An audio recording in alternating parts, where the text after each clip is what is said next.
This is one of the best chess games I've ever played in my life.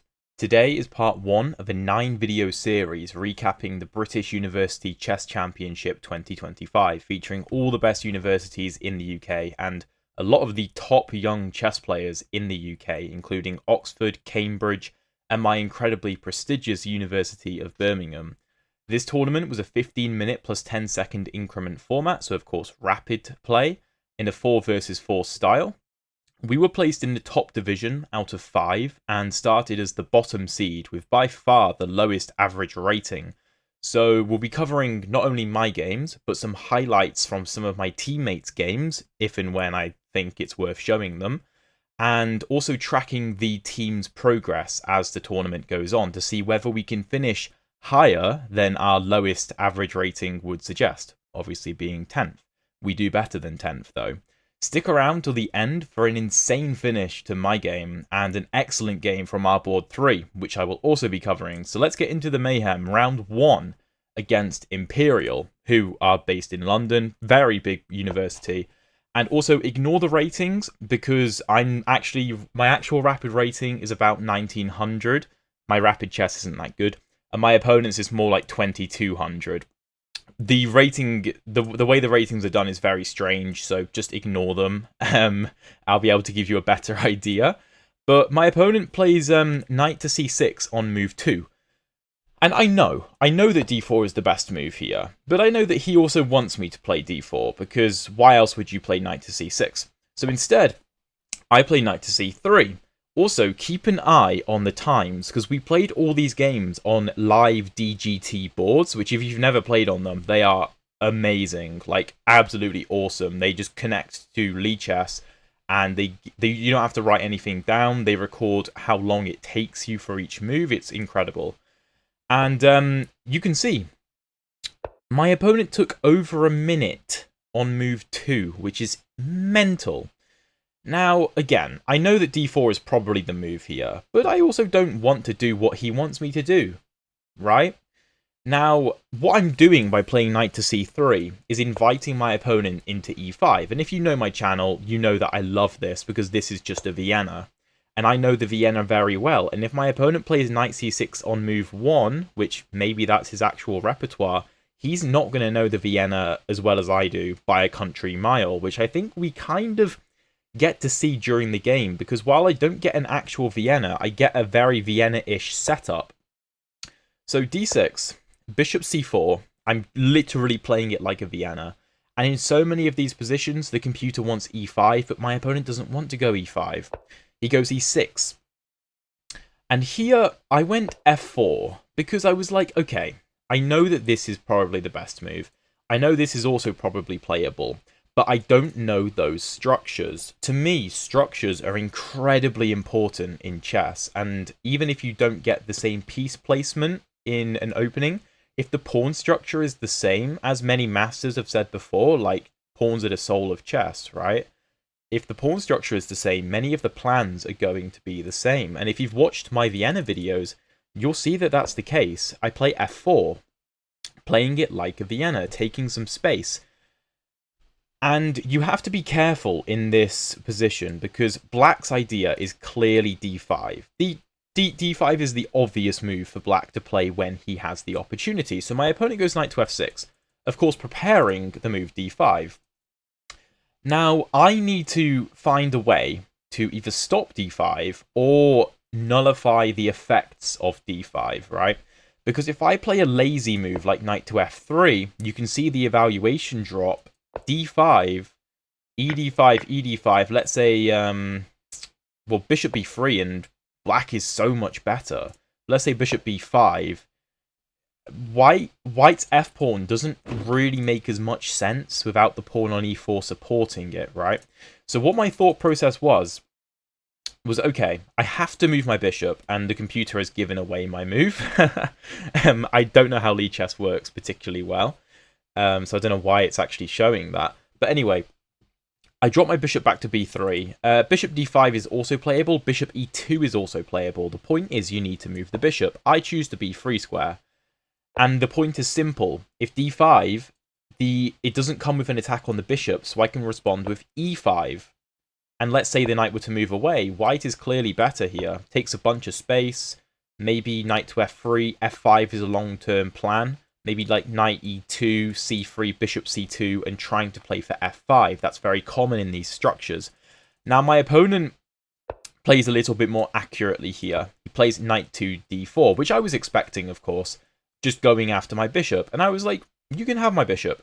That's fine. I'm going to go knight to f3. Of course, taking my knight makes no sense. I'll take with the queen, and my position is fantastic. I mean, it does not take a genius to know that this is a good position for white. My queen is basically unassailable. If e5, trying to play bishop to g4, you can probably go h3, but better is f5. And we lock down the d5 square with 4 different pieces. Black's light squared bishop sucks. So of course my opponent takes on b3, but look at the time. He's already almost down to 10 minutes, and I've only used a minute of my time. This is a big factor. You do get a 10-second increment, but we're playing like real-life games, over-the-board games, where increment is great, but it takes you longer to play a move. Of course, there's no pre-moves. It physically takes you longer to move a piece and click a button on the clock, right? Also, it takes you longer to actually process the board when it's in real life. At least it takes me longer with like 3D pieces rather than just a small 2D screen. So my opponent takes. Obviously, we take with the a-pawn to open up the rook. And what you're going to see now is my opponent continues with normal development. c5 turns it into a bit of a Sicilian position. If you've watched my channel, you know that this is a very familiar type of pawn structure, with the pawns on f4, e4, and d3, and my opponent's pawns on e6, d6, c5. Our plan is to play f5. This is common in not only some Vienna positions, although in the Vienna, of course, this pawn comes to e5 initially, but if you play like a Vienna-esque setup, if black doesn't go for e5, that's an idea. But in the a3 Sicilian in particular, this is often a really strong plan. And I assumed my opponent could adopt this pawn structure, and I know this is fine for him. You could argue black may be better with the bishop pair, but I understand the plans in this position, which is why I go for this. My opponent goes b6, fianchettoing his bishop. He wants to play d5, but of course, we are always going to meet d5 with e5. If he plays it here, we go e5, the knight retreats. White, I think this is a very comfortable position. Something like d4, prepare f5 in the future, very, very nice. So b6, knight to e2. Knight to e2 is the best move. What's the point? Well, okay, I was actually explaining this game to a couple of the guys in our second team when we were having dinner the evening after our first day of games. And they were asking me, why not bishop to e3? And I was like, well, if the knight attacks my bishop, I don't care all that much, right? I can just drop my bishop back and why is this knight on g4? That's not the problem. The problem is, why would I develop this bishop? What is it doing? The bishop is perfectly fine. Perfectly fine on the c1 square. I'm going to play f5, and once f5 happens, the bishop is going to open up. This rook is perfectly happy on the a file. It doesn't need to switch over anytime soon. The queen is fine on d1. You could maybe reroute it via e1 or e2. But what I really want to do is play f5. So I go knight to e2. Bishop b7, knight g3. This is a closed position, and my opponent has the bishop pair, so I don't want to open up the game too much. My opponent also has 8 minutes remaining. I have 13 minutes 30 seconds. I've only used a minute 30, obviously including the increment. And f5 is ready. My opponent goes queen c7. Not really a move I understood. This position has actually appeared a few times in the Lee Chess database, and people have gone for a variety of moves here. a5 seeming like the most logical to take space on the queen side, which my opponent does play later on. But he goes queen c7, which is fine, but we go f5. And as you can see, e5 is the move that my opponent chose, and this is not good. White is considerably better here. Now, obviously, black can't take, because knight takes f5, and this knight is a beautiful piece. A beautiful piece. I mean, you can never dislodge it. If you go g6, you're creating so many weaknesses.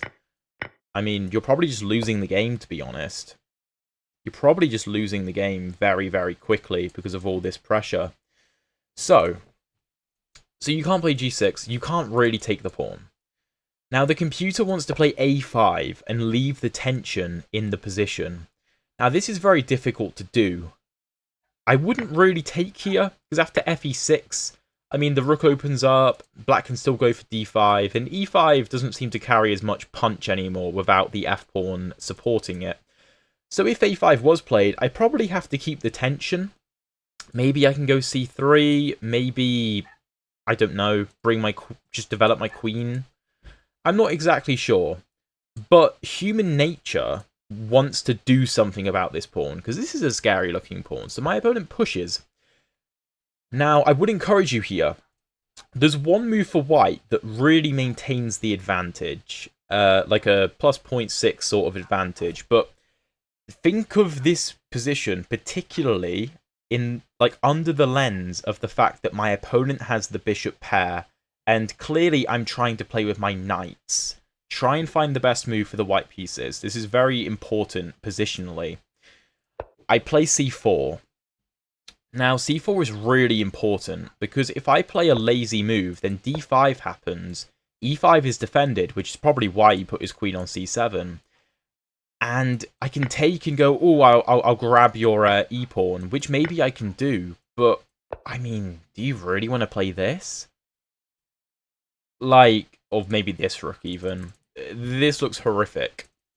No need. c4, shut it all down. d5 can never be played now. And I fought for the life of me. My opponent would play b5 here. This looked like the most logical move, because I'm never really going to take this. Yes, it's a free pawn, but I mean, really. My opponent can go d5 immediately if he wants. These pawns are always going to fall at some point. Like, at least one of them will. And black is basically, like, tailoring the position to the fact that he has a bishop pair.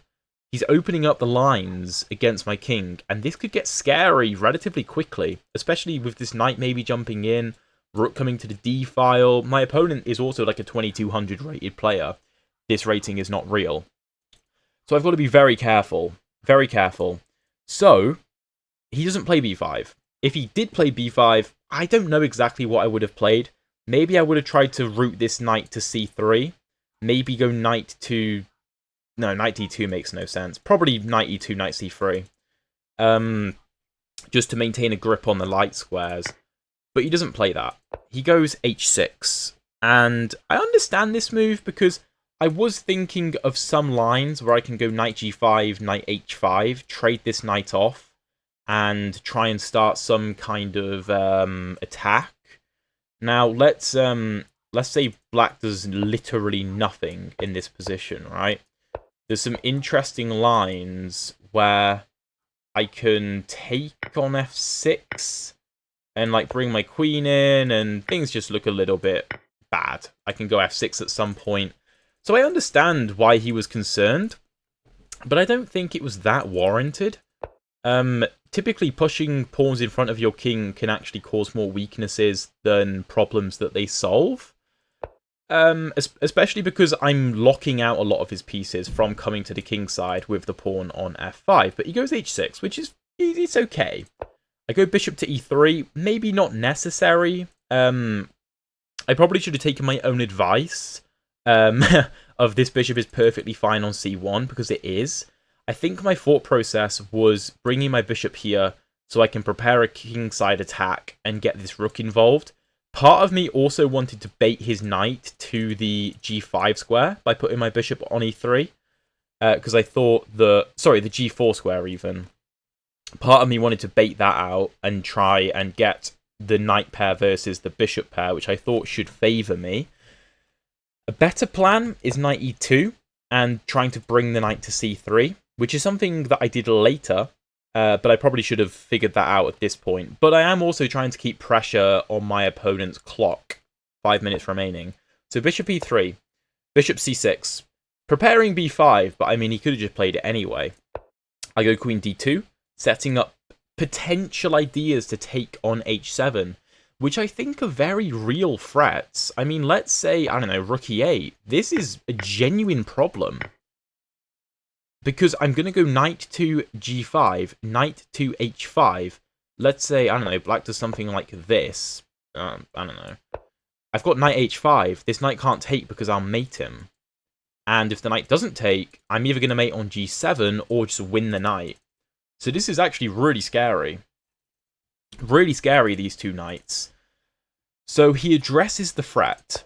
He goes king to h7. Just adding another defender to the h7 pawn. I go knight to e2. Finally, I realized the correct plan, bringing my knight to c3, putting more pressure on d5 and b5, although I probably should have done it sooner. a5 from my opponent, I didn't understand. I didn't understand this move at all. I thought b5 was the point to open things up, but apparently not. I go knight c3. Queen b7. I mean, yeah, okay. I think maybe he's trying to go b5 and then just take. Which, I mean, sure. I played a rook to g1 here. Not the most accurate move. h3 was better. I think the reason h3 is better is because it prepares g4, which is the same as rook g1, except the difference is, after I go rook g1, my opponent goes knight g4, whereas with h3, there's obviously no knight g4. I think that's the difference, because I clearly want to go g4, g5. My king is on the king side, which you could say is weak, but how is black ever going to actually attack my king? It's never going to happen. So, rook g1, knight g4. I played rook a2, which partly I was trying to keep the time pressure on, because my opponent's down to almost 3 minutes, but there were also lines I was calculating, where after take, b5, g4, take, I wanted my b2 pawn to be defended by my rook. What I later realized, though, is that that wasn't really necessary. I could do something like this, and after something like b5, hopping my knight in like this kind of a position, my queen can defend the b3 square. Not necessarily in this exact position, because also bear in mind, if takes, the queen can't take here because of knight to e7, and if like bishop takes, c takes, queen here, the computer claims that white is better, but to be honest, I don't really want to try and win this position against a 2200 rated player. So rook a2 the computer doesn't like, but I thought it was a logical move. Also just a confusing move. Maybe I'm going to double on the a file. I'm not going to double on the a file. Although I suppose if b5, maybe a5 becomes weak. Knight e3, of course, makes sense, getting rid of my bishop. Queen e3. And then g6, which I thought was a really good move from him, and the computer does like it, because I can never take. F takes, the rook opens up, the king is safe. That's ridiculous. So g4. Black can't really take me, because I'll take back, and he can try and go rook g8. I'll probably go rook a to a1, and let's say all the rooks get traded off. h6 hangs. So black can't just try and trade everything. Even if he did, my knights would be very strong against his bishops because of how close the position is. So he goes rook g8. And you might be thinking, Alex, you told me this was going to be a really cool game. We're getting there, don't worry. We're getting there. We're setting all the pieces up. A positional bind on my opponent. 2 knights versus 2 bishops. Keeping the position nice and closed. Pawns around my opponent's king. This king doesn't have too many squares left. Rook a to a1. I spent about 1:20 on this because I was actually trying to calculate some kind of attack, but I couldn't quite make it work yet. So I thought, okay, let's stay calm, let's bring the rook back. b5, I don't care too much about b5. Knight d5.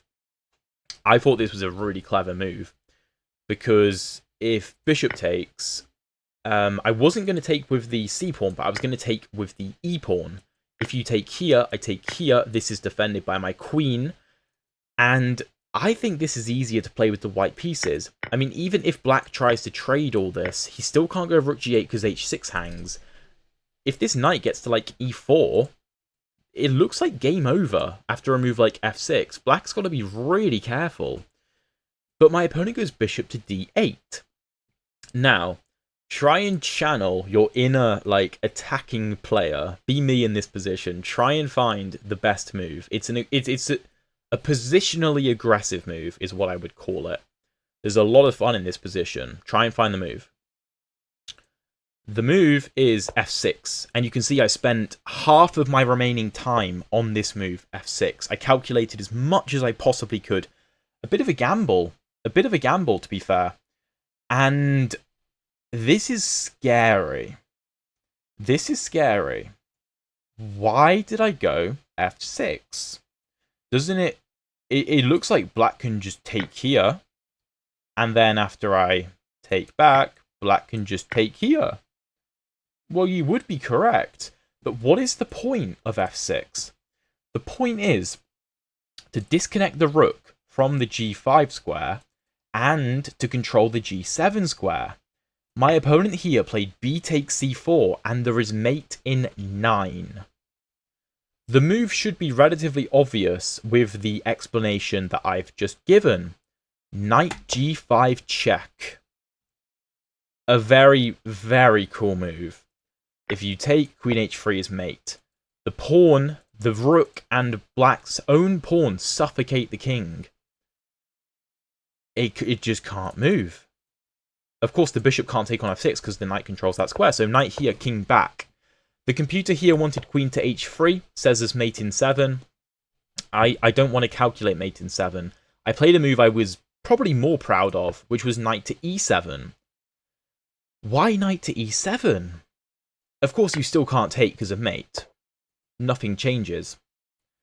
The point of knight e7 is that if you take knight f7, king here, queen h6 mate, it's designed to, like, to block the queen. It's an interference move to block the queen's control of f7.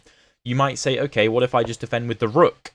I calculated this. Here, here, here. The king can't move because my knight is on f7 now. Rook h7, queen f8 mate. Very, very pretty.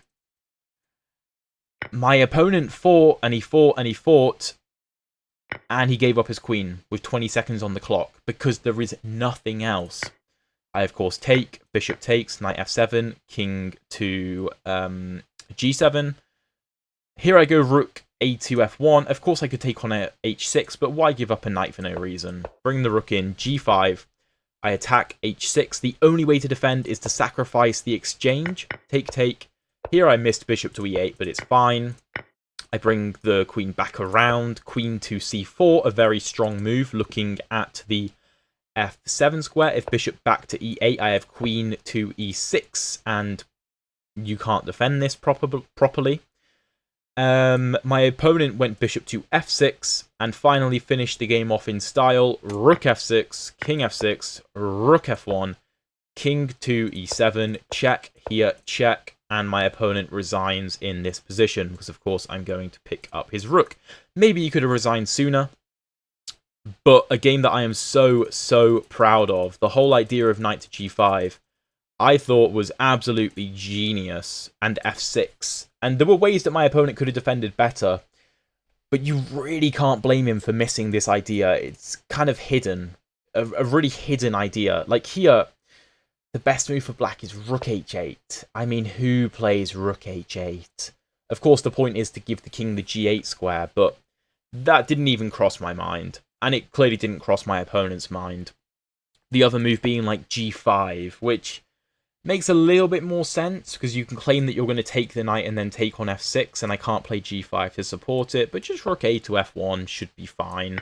If, like, take, I get this diagonal, my rook's probably going to defend the pawn in the future. If you take this, yeah, the knight just gets to e4, and this is so, so nice for white. Rook f5, rook f5, rook f1 probably, maybe queen to h3, maybe rook to h3.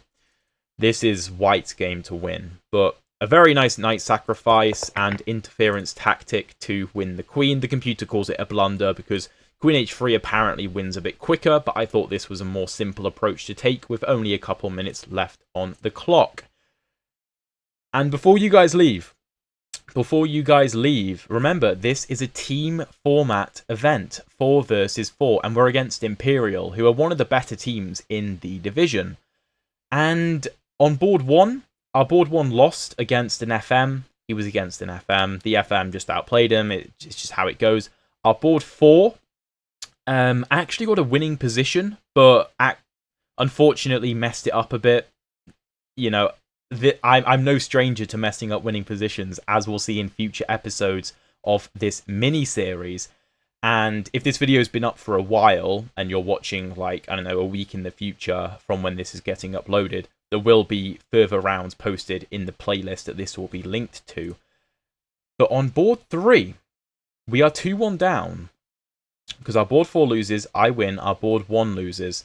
On board 3 is Rob the Romanian, and a very funny guy. Again, his opponent is not rated 1764. It's more like 2000, and Rob is more like 1850.